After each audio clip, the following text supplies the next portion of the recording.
Enriching the list encourages children to engage creatively with local heritage, enriching learning in a number of ways. This short film follows one class as they enrich the list. After learning what it means for a building or site to be listed, they visit a local listed building to find out about its place in history. Following this visit, they produce creative responses and upload these to the building's listing on the Historic England website, thereby enriching the list. By doing projects like this, where they actually physically go and look at the building, then they bring it back into the classroom and do artwork based around it, and they're really looking at the details of it, then they really start to get an idea of why this building is different to every other building, why it stands out, why the architecture needs to be preserved. Well, what we're going to do today is we're going to know what a listed building is and to discover listed architecture in our local community. Let's talk to your partner. Do we know any listed buildings? A shop? Yeah, maybe a shop. A library?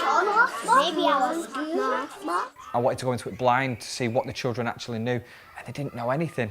They didn't know what historic buildings were, they didn't know why they're significant, why they might be on the list. I guarantee you'll know two. I promise you'll know two. And as soon as I tell you, you'll go, ah! Let me show you one. I guarantee you all know it. What's that? It's our school. Why do you think our school is part of this list? You got any reasons why you think it might be listed? Because it's a school where you learn stuff. OK, but what about the building? What about the front of the school? It looks like a proper castle. It looks like a proper castle. Does that look like buildings that get built now? This has got awesome architecture. It's got pointed gable-ended roofs. It's got stable ends. It's got huge round doors. OK, it's got stained glass windows. So that's historical architecture. They don't make schools like that anymore, do they? No. It's got historical significance. What you're going to do now is you're going to see if there's anything else in our local area. Using the Search the List page, the children look for local listings. As 99% of people in England live within 1 mile of a listed building or site, it's no surprise to find several listings close to the school. OK, so we've got Werneth Lodge, Werneth Hall, Werneth Grange Convent. OK, so there's a map of the location of it. Here we go, here are some pictures. People have enriched the list. By the end of this first session, the children are beginning to understand why a building or site might be listed.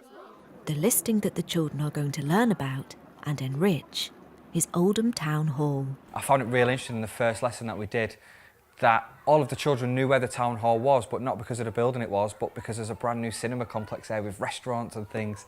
What's that building there in the picture? Farah? Oldham Town Odeon. Oldham Town Odeon. And the most beautiful part of the building, the historic part, they completely bypass it every single day when they go shopping. So I think it's really important for the children to understand their local area and the history that it brings. At partner heritage organisation Gallery Oldham, Kirsty first introduces some context. You've come today to find out all about the town hall. Do you remember in Mr Eastwood's class last week that you were learning about listed buildings? What is it about that old building? It's historic. It's historic. So this is the historic part of the building here. Okay, and we're going to go up there to think about what it used to be like when it was first built. Then it's time to go on to the town hall itself. A drawing activity requires the children to look closely at architectural features and details. If you start from the middle of the picture and draw out, that will help you. What was on the crest? The owls, yes, the owls of Oldham. This is also an opportunity to introduce or revisit key vocabulary to describe the building's elements. What did we say about these? What were these called? They're cylinders, yes, so they are called columns. We need two on that side, don't we? Next, constructing a human timeline using photographs helps the children to visualise the building's story through history. Do you think this photograph is an old photograph or a new photograph? Stand with the photograph where you think it needs to be in our timeline. Is it oldest or newest? You think there, OK. Got them in the right order now, from the oldest all the way through to the newest. The class now dig into the dressing up box to bring history to life, recreating a historic photograph. Beautiful. In the final activity, the children use iPads to take photographs of the building from various and unusual angles. Returning to school, it's time to get creative. Using various media, the class produce colourful and imaginative responses to their visit to the town hall. So we're going to try and make this black and white. One group uses an app on their iPads to manipulate their photos. Look at this one. Others work in clay, pastels, tissue paper or chalk to create original artworks. As well as visual art, students can respond with poetry, stories and personal reflections. Even historical documents can be uploaded. The objective is to bring the list to life. Stephen photographs the children's work. The final step is to log in to the Enriching the List site and upload the photos to the listing for Oldham Town Hall, adding a short text to explain what the class have been doing. And when I press post, anybody in the world can look at our wonderful artwork.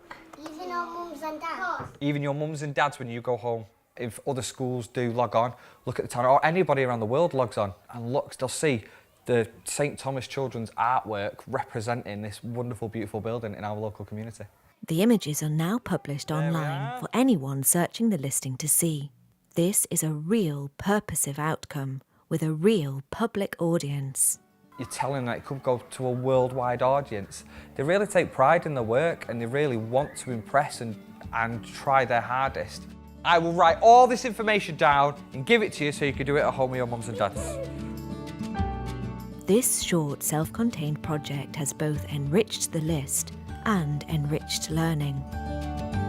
For me, the biggest thing would be if, when they're walking down Oldham next weekend, they just look up, point out to mums and dads and go, wow, that's the town hall, we've done this. Did you know the town hall was built in 1841 and Sir Winston Churchill did a famous speech?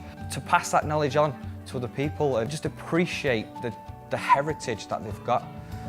Though focusing here on just one building, this project is eminently scalable, since there is no shortage of listed buildings and sites to explore. For further information and ideas, go to the education pages of the Historic England website and click on Teaching Activities to find out how you can enrich the list.